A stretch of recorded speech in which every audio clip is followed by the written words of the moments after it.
প্রায় ১১৭ বছরের পুরনো এটি সেই বিবির পুকুর। 1800 থেকে 1808 খ্রিস্টাব্দে খ্রিস্টান মিশনারি উইলিয়াম ক্যারি একটি পর্তুগিজ দস্যুদের নাগাল থেকে জিন্নাত বিবি নামের এক মুসলিম মেয়েকে উদ্ধার করেন।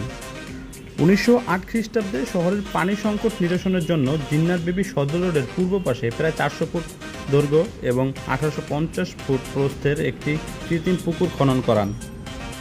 পুকুরটি একসময় কীর্তনকলা নদীর সাথে দুটি খালের মাধ্যমে সংযুক্ত ছিল। সময়ের সাথে সাথে ওই দুটি খাল ভরাট হয়ে বদ্ধ জলাশয় হিসেবে রয়ে যায়। সংস্কার ও আধুনিক রূপায়ণের মাধ্যমে এটি শুধুমাত্র পানির উৎস নয়, বরং লোকজনের মিলন মেলা ও সামাজিক সাংস্কৃতিক কেন্দ্র হিসেবে পরিচিতি লাভ করে।